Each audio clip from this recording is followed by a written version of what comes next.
Next सवाल देखते हैं। 3 सेंटीमीटर, 4 सेंटीमीटर और 5 सेंटीमीटर अर्धव्यास के 3 ठोस गोलकों को गलाकर एक ठोस बड़ा गोलक बनाया गया। बड़े गोलक का अर्धव्यास ज्ञात करके लिखे। देखो सवाल में देखो क्या दिया हुआ। 3 सेंटीमीटर, 4 और 5। अब मैं उदाहरण के लिए बना रहा हूँ। मान लेते हैं ये गोलक है 3 सेंटीमीटर का, यानी इसका आर जो दिया हुआ है कितना दिया हुआ है 3 सेंटीमीटर 3। इसके बाद एक और गोलक दिया हुआ है, इसका अर्धव्यास दिया हुआ है 4 और इसके बाद एक और गोलक दिया है जिसका अर्धव्यास दिया है r इक्वल टू 5। ठीक है, 3 सेंटीमीटर, 4 सेंटीमीटर और 5 सेंटीमीटर के ठोस, ध्यान दो ये ठोस है यानी अंदर से भरा हुआ है। ठीक है, यानी ठोस है, अंदर खोखला नहीं है। ठीक, इन तीनों गोलक को गलाकर, यानी इन तीनों गोलक को गलाकर एक बड़ा सा गोलक बनाया गया। एक बड़ा गोलक बनाया गया है इन तीनों को गलाकर। ठीक, अब इस बड़े गोलक का, जो भी बड़ा गोलक बनेगा उसका अर्धव्यास हमें निकालना है, यानी ये बड़े वाले गोलक का अर्धव्यास हमें निकालना है। ठीक, तो देखो सवाल में कहीं पे भी हमें नहीं बोला है क्या हमें क्षेत्रफल निकालना है कि आयतन निकालना है, लेकिन सवाल पढ़ के तुम्हें समझ लेना है क्या निकालना है। सवाल बोला ये तीनों ठोस गोलक हैं, इन तीनों ठोस गोलक को गलाकर एक बड़ा गोलक बना है, ठोस गोलक। तो ध्यान से देखो, अब इनके समग्र तल का क्षेत्रफल, क्षेत्रफल को गला के बड़ा तो नहीं बनेगा, क्या बनेगा, इनका आयतन असल में जुड़ के एक बड़ा आयतन बनेगा। यानी इन तीनों गोलक का आयतन जो भी होगा इस बड़े गोलक का आयतन भी उतना ही होना चाहिए। यानी कहने का मतलब इस बड़े गोलक का आयतन, बड़े गोलक का आयतन का फॉर्मूला क्या होगा, आयतन का फॉर्मूला हमें मालूम है, वॉल्यूम 4/3 पाई। बड़े गोलक के लिए जिसका अर्धव्यास हमने r माना है उसका फॉर्मूला क्या, 4/3 पाई r क्यूब होगा। ठीक, इस छोटे गोलक का आयतन क्या होगा, 4/3 पाई 3 का क्यूब, क्योंकि r यहाँ पे 3 है। इसके लिए क्या होगा, इसके लिए होगा 4/3 पाई 4 का क्यूब, और इस वाले के लिए क्या होगा 4/3 पाई 5 का क्यूब। इन तीनों को अगर जोड़ दें तो किसके बराबर होना चाहिए, इसके बराबर। यानी यहाँ देखो समीकरण क्या बन रहा है, 4/3 पाई r क्यूब, ये किसके बराबर होगा, बड़े गोलक का आयतन किसके बराबर होगा, इन तीनों के आयतन के योगफल के बराबर, यानी 4/3 पाई 3 का क्यूब प्लस 4/3 पाई 4 का क्यूब प्लस 4/3 पाई 5 का क्यूब। क्लियर। अब देखो यहाँ 4/3 पाई और 4/3 पाई हर जगह कॉमन है, तो यहाँ से अगर 4/3 पाई कॉमन लेंगे तो यहाँ से कट जाएगा, तो बचेगा क्या, बचेगा सिर्फ r क्यूब इक्वल टू 3 का क्यूब प्लस 4 का क्यूब प्लस 5 का क्यूब। क्लियर। अब इन तीनों को हम क्यूब करके ऐड करेंगे और फिर क्यूब रूट निकालेंगे। क्यूब रूट निकालने के बाद r का मान आ जाएगा, वही हमारा आंसर होगा। तो देखो तो इन तीनों को ऐड करके आएगा, क्यूब करके ऐड करेंगे तो आएगा 216। तो r ये क्यूब जब इस तरफ जाएगा तो हो जाएगा क्यूब रूट ऑफ 216, और क्यूब रूट ऑफ 216 होता है असल में 6, यानी r का मान होगा 6 सेंटीमीटर। यानी जो बड़ा गोलक होगा उस बड़े गोलक का अर्धव्यास होगा 6 सेंटीमीटर। क्लियर हुआ। इस सवाल पे ध्यान दो। एक धातु के गोलक का ऊपरी तल इस प्रकार काट लिया गया है कि नया गोलक के वक्रतल का क्षेत्रफल पहले गोलक का आधा है। कटे भाग के आयतन के साथ शेष गोलक के आयतन का अनुपात ज्ञात करें। अब इस सवाल में देखो कोई भी मान दिया नहीं हुआ है, या इस सवाल में खाली संबंध दिया है। एक पुराना गोलक है उसको काट के एक नया गोलक बनाया गया है, उस वक्रतल के क्षेत्रफल के साथ, पुराने के वक्रतल के क्षेत्र के साथ नए के वक्रतल का क्षेत्रफल का एक संबंध दिया हुआ है, आयतन का अनुपात हमें निकालना है। तो इस प्रकार के सवालों में हमें सवाल को ढंग से पढ़ना है और सवाल को पढ़ के हमें समझना है कि हम आगे इसके बाद क्या करें, सवाल पढ़ने के बाद क्या करें, ये सवाल पढ़ के हमें समझ में आएगा। तो ध्यान से देखो, सवाल के पहले भाग में बोला है एक धातु के गोलक के ऊपरी तल को इस प्रकार काट लिया गया। तो सबसे पहले हम एक गोलक बनाने की कोशिश करते हैं। मान लेते हैं ये गोलक हमने बनाया जो दिखते वृत्त की तरह रहा है, मान लेते हैं ये गोलक है। ठीक है, ये गोल है, गोलक है जिसका अर्धव्यास हम मानते हैं कैपिटल R है। ठीक है, अब इस गोलक, ये जो गोलक है, इस गोलक को काटा गया है, ऊपरी तल को इस प्रकार काटा है। अब देखो इसको अगर ऊपरी तल काटेंगे तो एक और गोलक बनेगा जो मान लेते हैं ये इस प्रकार का एक गोलक है। ठीक है, ये बहुत कुछ तुम इसको सोचो, एक ऑरेंज है यानी संतरा, संतरे को ऊपरी छिलके को हटा देंगे तो एक छोटा गोलक अंदर मिलेगा, ठीक। तो उसी प्रकार का मान लेते हैं। एक बड़ा गोलक था जिसका अर्धव्यास हमने r माना था, इसके ऊपरी तल को इस प्रकार से काटा है कि एक और छोटा गोलक बन गया, नया गोलक। ये जो अंदर जो गोलक बना है ये नया गोलक है। अब इसका अर्धव्यास हम मान लेते हैं, अब r तो नहीं होगा, जाहिर सी बात है, r तो यहाँ केंद्र से यहाँ तक था, अब उसको काट लिया तो ये छोटा अर्धव्यास मिलेगा, इसको हम स्मॉल r मानते हैं, ठीक है। सवाल के पहले भाग में बोला है कि एक धातु के गोलक को, मान लीजिए धातु का गोलक है, इसके ऊपरी भाग को इस प्रकार काटा है कि जो नया गोलक मिला है, इस नए गोलक का वक्रतल का क्षेत्रफल या समग्र तल का क्षेत्रफल पहले गोलक यानी पुराना जो गोलक था, बड़ा वाला गोलक था, उसका आधा है, ठीक है। तो नया जो गोलक है, अगर हम इस अर्धव्यास के बारे में सोचे जो है स्मॉल r, तो नए गोलक का समग्र तल का क्षेत्रफल, नए गोलक के समग्र तल का क्षेत्रफल क्या होगा? हमें मालूम है गोलक का क्षेत्रफल का फॉर्मूला होता है 4πr²। नए गोलक के लिए r है स्मॉल r, यानी होगा 4πr², क्लियर। पहला जो गोलक था, पहले गोलक का क्षेत्रफल क्या है? पहले गोलक का समग्र तल या वक्रतल, कुछ भी बोलो, समग्र तल का क्षेत्रफल क्या होगा? बड़े वाले गोलक का क्षेत्रफल क्या है? 4πR², ठीक। प्रश्न में देखो क्या दिया हुआ है, प्रश्न अनुसार बोला है कि नए एक धातु के गोलक का ऊपरी तल इस प्रकार काट लिया गया है कि नए गोलक के वक्रतल का क्षेत्रफल, नए गोलक के वक्रतल का क्षेत्रफल बड़े गोलक के वक्रतल का क्षेत्रफल का आधा है। यानी प्रश्न अनुसार क्या बोला है? नए गोलक के वक्रतल का क्षेत्रफल यानी 4πR², ये पहला जो गोलक था यानी बड़ा वाला जो गोलक था उसके वक्रतल का क्षेत्रफल यानी 4πR², इसका आधा है, यानी ये है। क्लियर हुआ? यानी यहाँ पे एक संबंध तुम्हें मिल रहा होगा, दिख रहा है, क्लियर। देखो यहाँ पे आसानी से हम 4π काट देंगे तो बचा क्या? R² इक्वल टू R²/2, या इसे हम दोबारा लिख सकते हैं R equal to √of R²/2। इसे हम हल करेंगे, R² का रूट होगा तो सिर्फ R और यहाँ आ जाएगा √2, यानी R इक्वल टू R/√2। यहाँ पे एक समीकरण में मिला, समीकरण 1 नाम दे देते हैं। क्लियर हो? यहाँ तक समझ में? यानी सवाल के पहला लाइन जो है, इस पहले लाइन को पढ़ के हमने ये समीकरण बना लिया, जहाँ पे नए गोलक के अर्धव्यास के साथ पुराने गोलक यानी पहले वाला जो गोलक था उसके अर्धव्यास का हमने एक संबंध निकाल लिया। क्लियर? ठीक। अब देखो सवाल का दूसरा भाग क्या कह रहा है? कटे भाग के आयतन के साथ शेष गोलक के आयतन का अनुपात निकालना है। यहाँ पे बहुत इंपॉर्टेंट है जो लाइन दिया हुआ है, कटे भाग का आयतन। अब कटा भाग मतलब कौन सा भाग? कटे भाग के आयतन के साथ शेष भाग के आयतन का अनुपात निकालना है, ठीक। जब ध्यान से देखो, कटे भाग का आयतन यानी जो भाग कट गया है, यानी जो भाग हमने कट के निकाल दिया है, उसके आयतन के साथ बचा हुआ आयतन। अब ये ऊपर वाले सिरे को हमने काटा, जैसे वो संतरे वाला उदाहरण जो हमने दिया था, वो छिलका जो हमने उतार के फेंका था वही तो असल में हमने काट दिया था, वही तो हमने काट दिया था। काटने के बाद हमारा क्या बचा था? ये अंदर वाला फल बचा था, यानी अंदर वाला छोटा गोलक बचा था। यानी कटा वाला हिस्सा कौन सा है? ये बाहर वाला जो हिस्सा जो हमने काट के फेंका था, तो इसका आयतन कितना होगा? कटे वाले भाग का आयतन कितना होगा? ठीक, हमें ये निकालना है। हमें सवाल में क्या निकालना है कि कटे वाले भाग का आयतन, इसके साथ हमें अंदर वाले भाग के आयतन का अनुपात निकालना है, ठीक। तो ये अंदर वाले भाग का आयतन तो बड़े आसानी से तुम निकाल सकते हो। देखो अंदर वाला एक गोलक है जिसका अर्धव्यास r है, तो इसका आयतन तो होगा 4/3πr³। ये तो आसानी से निकल गया, ठीक। ये कटे वाले भाग का आयतन क्या होगा? ध्यान से देखो इस सवाल को, अगर ध्यान से तुम यहाँ से देखो, इसको हम इस तरह से सोचें कि अगर बड़े गोलक के आयतन में से छोटे गोलक के आयतन को अगर माइनस करें तो असल में कटे वाले भाग का आयतन हमें मिल रहा है।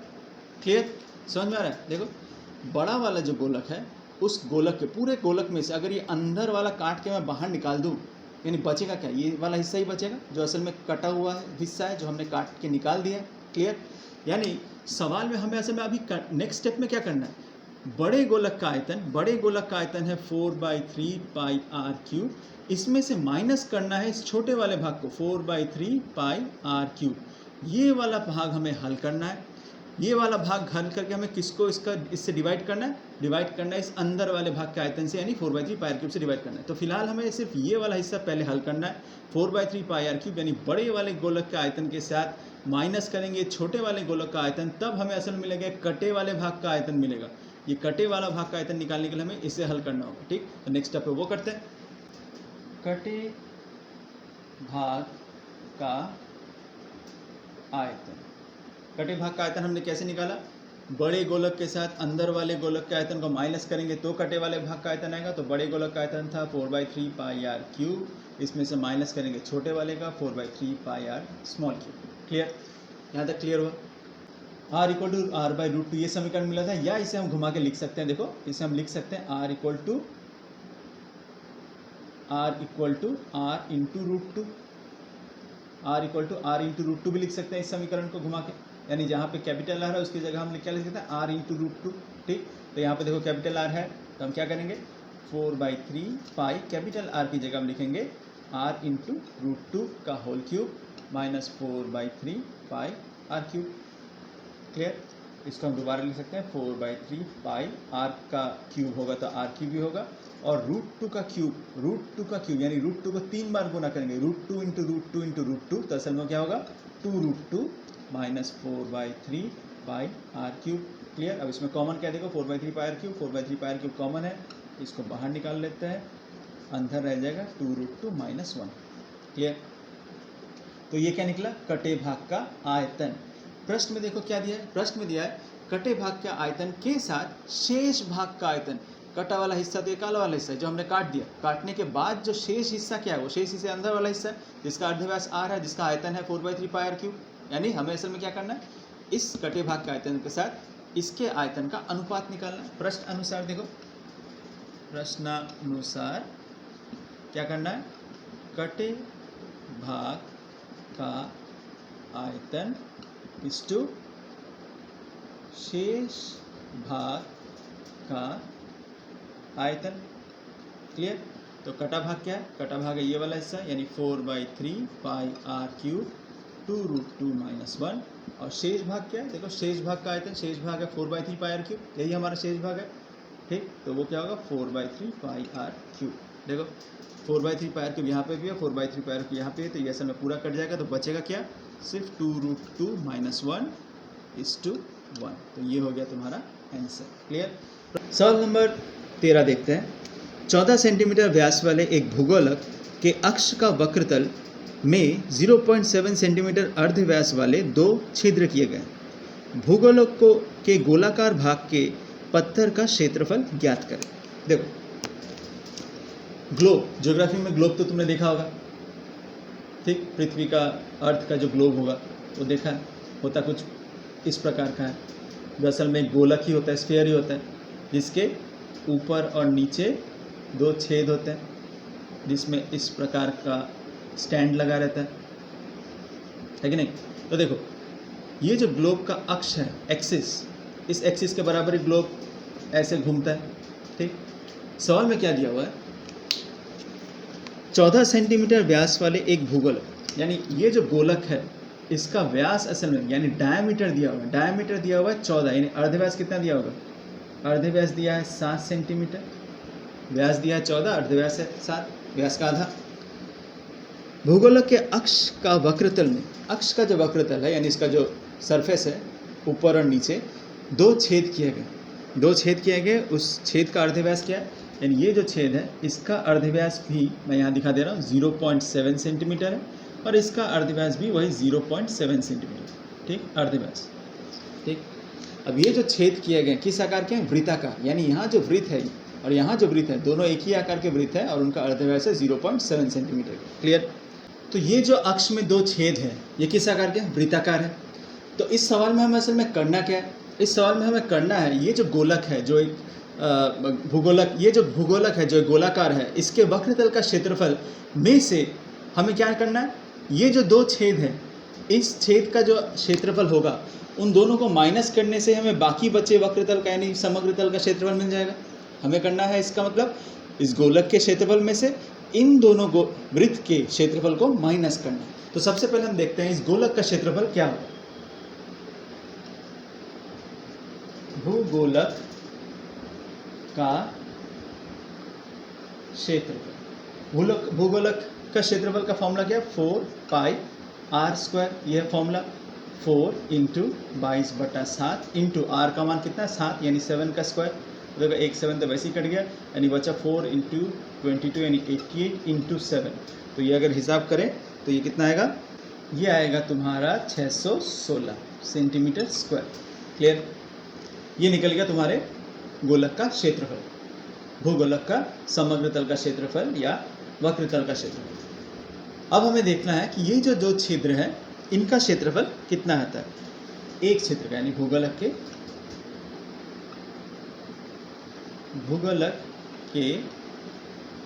एक छिद्र का क्षेत्रफल।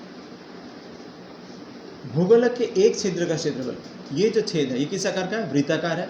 वृत्ताकार का क्षेत्रफल क्या होता है, πr², जहाँ पे r का मान दिया है 0.7 यानी 22/7 इंटू 0.7 का स्क्वायर। ठीक है, इसका स्क्वायर कर लेते हैं, हल कर लेते हैं। तो ये आएगा 1.54 सेंटीमीटर स्क्वायर। ये एक छिद्र का है, तो ऐसे कितने छिद्र हैं, 2। तो फिर दो छिद्र का क्षेत्रफल होगा 2 इंटू 1.54 यानी असल में आएगा 3.08 सेंटीमीटर स्क्वायर। क्लियर, सवाल में क्या बोला है, भूगोलक के वक्रतल का क्षेत्रफल निकालना। क्लियर, तो ये गोलाकार जो भाग है इसमें से इन दोनों क्षेत्रफल को यानी इन दोनों छेद के क्षेत्रफल को जब माइनस करेंगे तो बाकी भूगोलक के क्षेत्रफल का क्षेत्रफल मिल जाएगा। तो हमें क्या करना है, प्रश्न अनुसार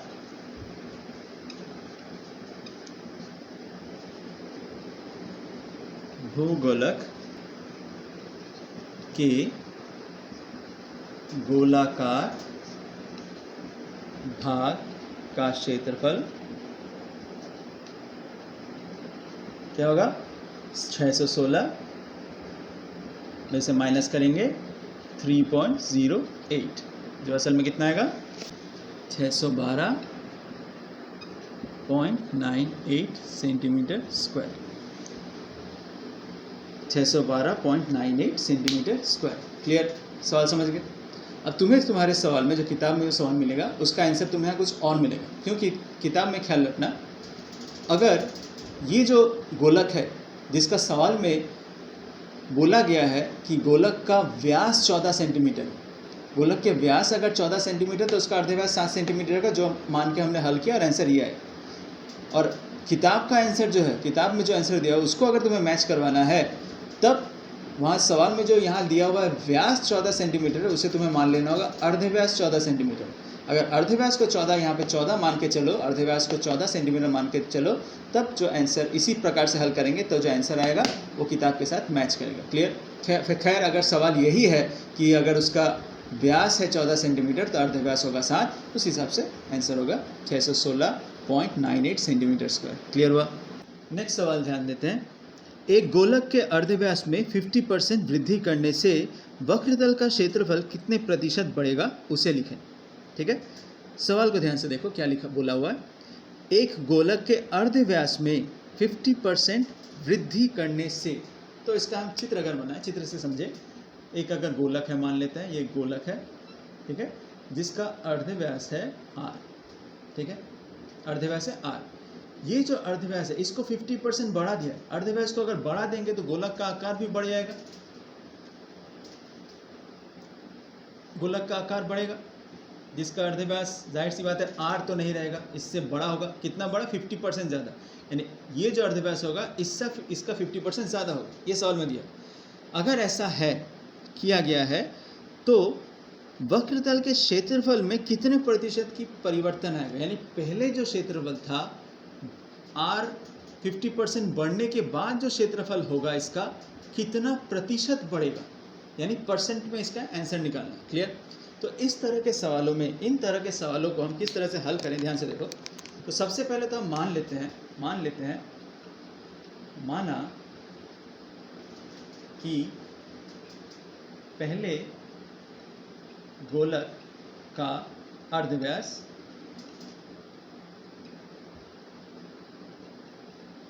माना कि पहले गोलक का अर्धव्यास उसे हम मानते हैं r है। क्लियर?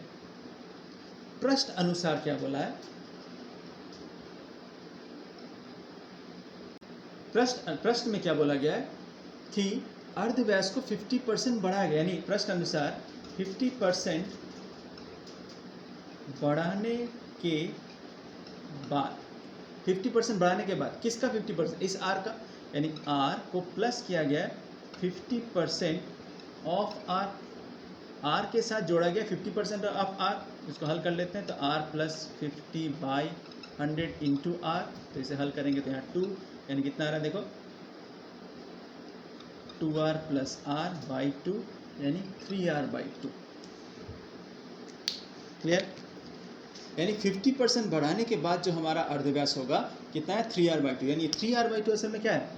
यही है हमारे बड़े वाले गोलक का अर्धव्यास, यानी यही हमारा कैपिटल R है। ठीक है, तो देयरफॉर हमें क्या मिला? कैपिटल R का मान मिला 3r/2, यानी ये जो रेडियस होगा ये क्या होगा 3r/2, यानी R का 50% बढ़ाने से 3r/2 आता है। क्लियर? समझ गए? तो फिर अब सवाल में क्या बोला है कि 50% बढ़ाने के बाद वक्रतल के क्षेत्रफल में कितना परिवर्तन हुआ है। पहले क्या था? पहले उसका अर्धव्यास r था, यानी पहले अगर उसका अर्धव्यास r था तो पहले गोलक का वक्रतल का क्षेत्रफल, तो पहले गोलक के वक्रतल का क्षेत्रफल क्या होगा 4πr², और 50% बढ़ाने के बाद नए गोलक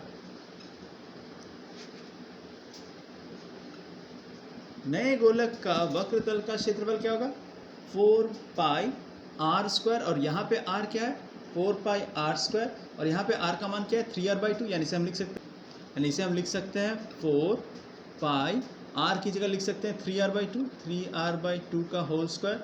इसे हम आसानी से लिख सकते हैं 4π9r²/2, 2 नहीं सर, यहाँ पे क्या हो जाएगा 9r²/4, ये 4 कट गया तो बचा क्या 9πr²।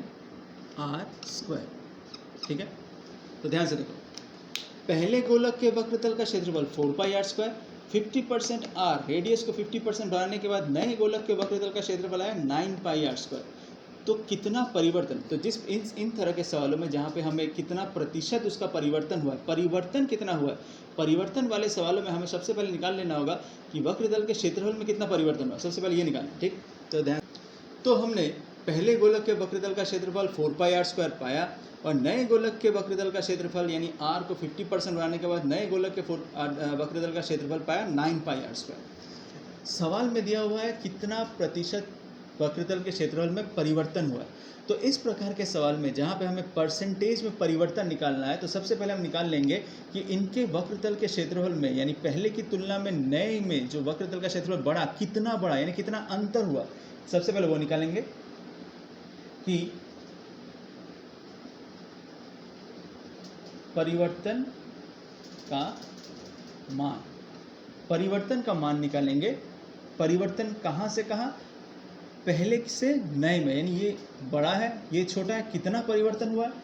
इससे इसको अगर माइनस कर देंगे 9πr² माइनस 4πr² को माइनस करेंगे तो आएगा 5πr², यानी ये जो 5πr² निकला, ये निकला परिवर्तन कि इन दोनों में कितना परिवर्तन हुआ। ठीक, परसेंटेज। अब यही हमें क्या निकालना है, प्रतिशत में जब निकालेंगे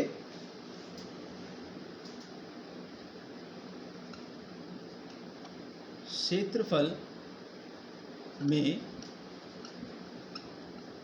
प्रतिशत की वृद्धि, क्षेत्रफल में प्रतिशत वृद्धि दर जब हम निकालेंगे, क्षेत्रफल में प्रतिशत वृद्धि कितनी हुई, परसेंटेज इंक्रीज कितना हुआ, प्रतिशत वृद्धि हम हमेशा निकालेंगे जो परिवर्तन का मान, परिवर्तन बटा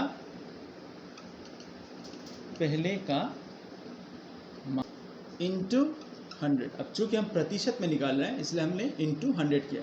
अब इसे हल कर लेते हैं। परिवर्तन, कितना परिवर्तन हुआ है, पहले उनका परिवर्तन कितना हुआ है 5πr², आर स्क्वायर बटा पहले का मान, पहले उनका क्षेत्रफल क्या था, पहले गोलक का क्षेत्रफल था 4 पाई आर स्क्वायर इंटू 100। अब देखो यहाँ 4 नहीं सॉरी, अब देखो यहाँ पाई आर स्क्वायर कट गया, बचा क्या 5/4 इंटू 100। अब इसको काटेंगे तो यहाँ कितना आएगा 25, और 5 इंटू 25 करेंगे तो आएगा 125%। यानी क्षेत्रफल में प्रतिशत वृद्धि, यानी उनके वक्रतल के क्षेत्रफल में प्रतिशत वृद्धि कितनी हुई है, 125% की वृद्धि हुई है। अगर आर को, रेडियस को अगर 50% बढ़ाया जाए तो वक्रतल का क्षेत्रफल जो होगा वो प्रतिशत में कितना बढ़ेगा, 125% बढ़ जाएगा। क्लियर हुआ, सवाल समझ में आया।